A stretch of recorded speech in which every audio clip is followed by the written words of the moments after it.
So Big Brain Plays will feature more slower content that will talk about the intricacies of all the decisions that go into, do I play a card here? Do I play a card there? And it's actually surprising how much thought that can go behind it. Most of us, we just kind of play a card left, right, or mid, and it doesn't really make a difference most of the times, but there's definitely a lot of situations where we think it doesn't matter, but it actually does. So let's go through this video. So our Torios is our opponent, and our first location is TVA. Now, this deck that we're playing, Dr. Junk, is actually pretty good in TVA. We have Sunspot, we have the Hood, we have Mr. Fantastic. And this guy, however, Artorias, snaps on us. I did a quick check and we found that he is not playing Thanos. So it's like most other common decks are going to be Shuri, but Shuri will never snap on a TVA. They often retreat. So we're very confident in ourselves, but we need to be on guard. Why did he want to snap so confidently into TVA? As you can see, I hovered over the snap button, and so I think, well, they have a Sentinel. Sentinel is part of what? It's part of like Toxic Sarah. It's part of not Toxic Sarah. It's like Dino. It's part of Miracle Sarah, and there's so many things that could be. But Sentinel often isn't played in a Zoo Rush deck. So instantly right here, I snap. I'm like, okay, bring it on. Let's see what you got. We've got a Mr. Fantastic, the best early turn 3 tempo possible in the game. So we snap and we see what he does, and he again plays another Sentinel. And I guess it's like, if he's so confident, why was his best turn 2 and turn 3 play was simply a Sentinel? So I think to myself, okay, what is our strongest play on this turn? We play Mr. Fantastic and we play Shuri's. We can play, let's just say, I don't know, a demon somewhere. And we should be able to beat every single card that they might have, except for, what? Killmonger. That is the only card we lose to. So most people here, they stop thinking and they're like, okay, if it's a single card we lose to, let's just accept that fact. But we know a couple things so far. We know that he was super confident into this game. He snapped on TVA. He must have a good hand. And at the same time, Sentinel is not good enough for him to just snap and stay, especially when he sees a Sunspot. So that increases the chances that he has Killmonger, but not so high that we need to do some drastic measures to play around Killmonger, right? And this is the part where where you can actually think about into the future. If we play around Killmonger, the right play is to storm into TVA.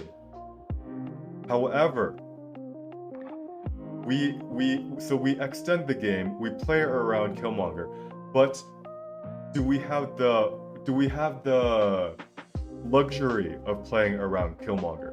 And this is the part where I'm sitting here for the next minute thinking, can we win on our turns 5 and 6? Is our deck going to be strong enough to win if he doesn't have Killmonger, and if he has something like, I don't know what Sentinel plays, like Toxic Sarah, so like so Sarah into Shang-Chi, for example. And so what would that look like? Well, we storm on turn 4. And we are almost always going to win TVA, right? Because we have a Sunspot there, the biggest card possible. And furthermore, he's most likely going to play into Shuri's Lab, something that can double the power here. So TVA is going to be uncontested this turn. So the answer, eventually I decide that yes, we are losing to a single card with our play, but we can actually afford to play around Killmonger. So you take the risk here. I decide to storm, and of course I don't actually play demon on this turn because we have initiative, and if he has Killmonger, then we say bye-bye to our demon. And when he shows this little snap thing, I'm like, yeah, that's a Killmonger. And boom, that's a Killmonger. I'm like, holy crap. All this to think if we should play around Killmonger or not, and we got rewarded. It was a Killmonger. And we top deck our best card, Juggernaut, and we're feeling pretty comfortable. We can play Juggernaut, we always win Flooding now, and we continue pressing our advantage, then putting 1 mana for a 6 power card into Shuri's Lab.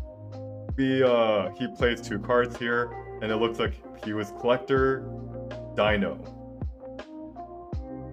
That has a pocket pick of Killmonger.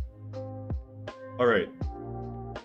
So we win Flooded, and this is just the home stretch. I'm thinking about everything that can lose us the game. You push for all 3 lanes, and you end up losing 2 of them because you spread your power. Do you push for Spider-Woman middle and win all 3 lanes, or do you push your advantage into Shuri's Lab? The decision behind this often is dependent on the deck that you're playing against. We can basically assume that they can't put any power in Flooded, so it doesn't really hurt to double invest into Shuri's Lab. And they play a White Queen. If they play a Dino, for example, which is part of the Collector Dino card, Shuri's Lab doesn't benefit them at all. So in the end finale, Spider-Woman plays middle or right, both of it wins, but still, you don't let go just because of that. You still have to think what plays around the most combinations of cards. I was slightly afraid that they would be able to draw 3 cards for Collector, but yeah, I don't think I needed to think that out too much there. 2 was the most that they could, and that's exactly what they did. And my chat is saying snap emote him. Snap emote him. And he was like, nah, we don't stoop down to that level. He's like, J-Rod is like, he did it to you. Yeah. But anyways, alright. That wraps up Big Brain Plays episode 1. Hope you guys enjoyed that commentary, and hit that like and subscribe button if you want some more of these in-depth commentaries.